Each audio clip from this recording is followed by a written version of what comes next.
వర్షం కారణంగా రేపటి మదిర రైతు సభ రద్దయింది. రైతు భరోసా సదస్సును హైదరాబాద్కు మార్చింది ప్రభుత్వం. హైదరాబాద్ శిల్పకళా వేదికలో రైతు భరోసా సదస్సు నిర్వహించనున్నారు. రేపు సాయంత్రం 4 గంటలకు రైతు భరోసా సమావేశం నిర్వహించనున్నారు. రైతు భరోసా నిధులు ప్రభుత్వం విడుదల చేయనుంది.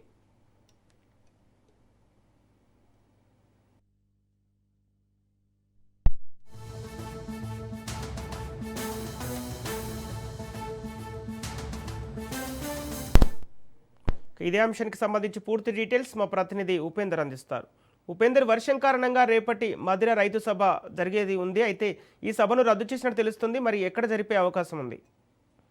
సంపత్, ఇప్పటికే రాష్ట్రంలో కురుస్తున్న భారీ వర్షాల కారణంగా రేపు ఖమ్మం జిల్లా మదిర నియోజకవర్గంలో జరగాల్సినటువంటి రైతు ఆశీర్వాద సభను అయితే రద్దయినట్లయితే మనకు సమాచారం ఉంటుంది.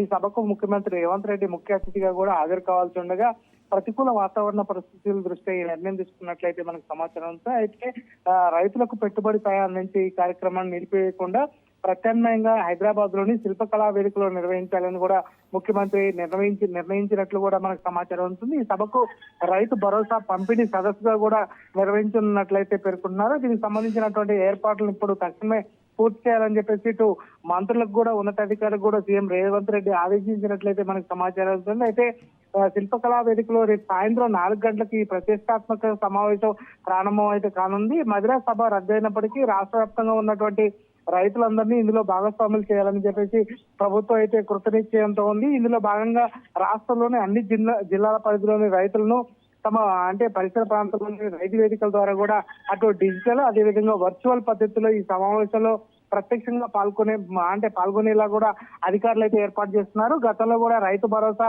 ప్రారంభ దశలో కూడా ఎటువంటి కార్యక్రమాలను ఏర్పాటు చేశారు. అదేవిధంగా ఈసారి కూడా ప్రత్యక్షంగా రైతుల ద్వారా కూడా మాట్లాడి ప్రత్యక్షంగా వర్చువల్ పద్ధతిలో కూడా ఈ సభను నిర్వహించేందుకు శిల్పకళా వేదిక కూడా రేపు సాయంత్రం ఈ కార్యక్రమాన్ని చేపడతామని అధికారికంగా ప్రకటించిన పరిస్థితి ఉంది.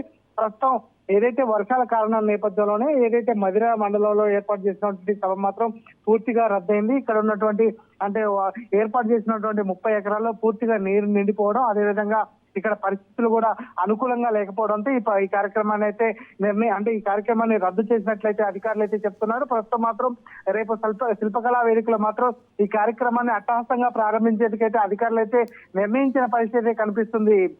Sampath. Okay, thank you Upender.